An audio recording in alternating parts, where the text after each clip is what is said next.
रायबरेली जिले के गदागंज थाना क्षेत्र में 20 अगस्त को जनसेवा केंद्र संचालक के साथ एक लूट की घटना हो गई। बताया जा रहा है कि जनसेवा केंद्र संचालक अपने घर बैग में करीब 8 लाख रुपए लेकर घर जा रहा था। तभी ढसुआ मोड़ के पास ही कुछ लुटेरों ने उसे रोक लिया और उसके साथ छीना झपटी की, मारपीट की और रुपयों से भरा बैग छीना। लेकिन इत्तेफाकन मारपीट के दौरान बैग का टंगन टूट गया और बैग रोड की दूसरी तरफ जा गिरा। बताया जा रहा है कि बदमाश जब बैग उठाने जा रहा था तभी पीछे से 4 व्हीलर आ रही थी। उसे देखकर बदमाश को ये लगा कि शायद वो पकड़ा जाएगा और इसी दौरान दोनों बाइक सवार वहां से फरार हो गए। उसके बाद जमनीपुर चरवार गांव के रहने वाले दीपू कुछ काम से गदागंज जा रहे थे। जैसे ही वो ढसुआ मोड़ के नजदीक पहुंचे तब उन्हें सड़क के किनारे बैग दिखाई पड़ा। उन्होंने बैग को खोला, तब तक गांव के कुछ उनके जानने वाले भी पहुंच गए और उसके बाद उन्होंने उन रुपयों का जिक्र अपने साथ के लोगों से किया। यही नहीं, उसके बाद वो घर आए और इस पूरे मामले की जानकारी ग्राम प्रधान से की। फिलहाल मैं इस वक्त दीपू के परिवार के साथ हूँ। बताया जा रहा है कि दीपू 12 दिन तक जेल में भी रहे हैं। ये पूरी कहानी क्या थी ये दीपू खुद बताएंगे कि वो आखिर जेल क्यों गए थे। भैया, दीपू जी, क्या मामला हुआ था और किस लिए आप जेल गए थे? सर, मैं पानी लेने जा रहा था रोका, तभी वहाँ रास्ते में गया तो वो बैग पड़ा हुआ था, वहीं मिला था वो बैग। उसको देखा गया है, उसके बाद में और वो भी आ गए थे तो उसको देखा गया, उठाया गया जी। तो उसके बाद में देखने के बाद उसको लाया गया है। फिर प्रधान जी से हमने संपर्क किया है, उसके बाद में थाने गए हैं, वहाँ पे जमा कर दिया था। और जब थाने आप गए थे उसके बाद में पुलिस ने आपसे क्या कहा था? वहाँ पर और कौन कौन अधिकारी आए थे? वहाँ पे अब इतना सर मालूम नहीं है कौन कौन थे, क्या कहा कौन था थे।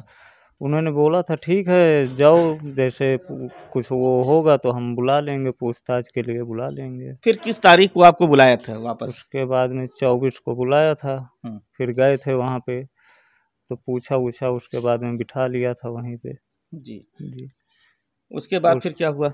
उसके बाद में फिर 25 को हमको ले गए, बाहर ले गए थे जंगल की तरफ, वहाँ पे ले गए, वीडियो बनाया। उसके बाद में लाया 26 को हमको वहाँ भेज दिया जेल।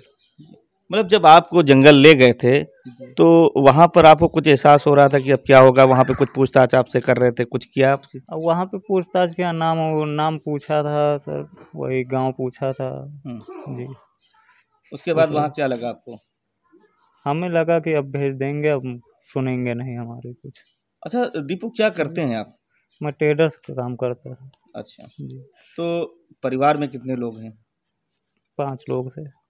सारा परिवार का खर्चा कौन चलाता है? या हमारे 2 भाई थे तो पिताजी एक्सपायर हो गए हैं।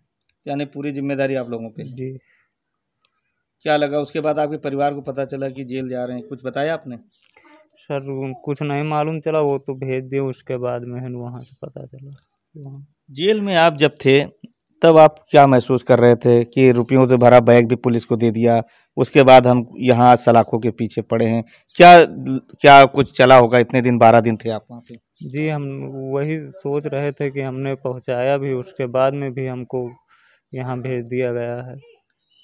जी जी। अब अगर भविष्य में इस तरह की अब ऐसी गलती नहीं होगी, हमें कुछ भी पड़ा रहेगा कोई भी, तो हम उसकी तरफ देखेंगे ही नहीं। क्या सरकार का कहना है कि कोई चीज़ सड़क पर पड़ी हो या कोई चीज़ ऐसे कोई घायल हो तो अस्पताल पहुंचा दो, ये तमाम तरीके के प्रचार प्रसार भी कर दो। तो क्या लग रहा है कि जो पुलिस मित्र होती है तो आपके साथ पुलिस मित्र वाला व्यवहार हुआ या नहीं हुआ? नहीं सर, पुलिस मित्र का व्यवहार नहीं हुआ, यानी कुल मिलाकर जेल भेजा गया आपको। जी। तो ये मेरे साथ में दीपू थे और आपको बता दूं कि गदागंज थाना प्रभारी राकेश चंद आनंद, इन्होंने अपने गुडवर्क को लेकर के जिस तरीके से लूट की घटना हुई, पहले तो वो लूट की घटना को दबाते रहे, लेकिन जब मीडिया में बात आई और हाईलाइट हुआ मामला, तब इन्होंने लगभग आधा दर्जन से अधिक जो शक की निगाह पे जो लोग थे उनको उठाया गया। उसमें दीपू को भी लाया गया था। दीपू को इस बात पर छोड़ा गया था कि उन्होंने रुपए दिए थे, लेकिन बाद में दीपी को ही मुख्य आरोपी करार दिया गया और इनके परिवार को बिना बताए दीपू को रायबरेली जिला कारागार भेज दिया गया। इस दौरान दीपू लगभग 12 दिन रहे। उसके बाद व्यापारी और परिवार के लोगों ने थाने का घेराव किया, जमकर हंगामा हुआ। उसके बाद पुलिस के आला अधिकारियों की नींद जगी। उसके बाद उन्होंने आश्वासन दिया कि इस पूरे मामले की गहनता से जांच कराएंगे। यही नहीं, इस पूरे मामले की जो जांच थाना प्रभारी राकेश चंदानन कर रहे थे, उनसे वो जांच ली गई और डलमऊ कोतवाल पवन सोनकर को दी गई। पवन सोनकर ने गहनता से जांच की और जांच में पाया कि दीपू निर्दोष है। उसके बाद उन्होंने तत्काल कागजात तैयार कराए और कोर्ट से गुहार लगाई कि दीपू निर्दोष है। इस बात पर न्यायालय ने पूरी जांच की और उसके बाद दीपू को रिहा करने के निर्देश दिए। इसके बाद जब निर्देश आया तब दीपू के परिवार में खुशी की लहर दौड़ी।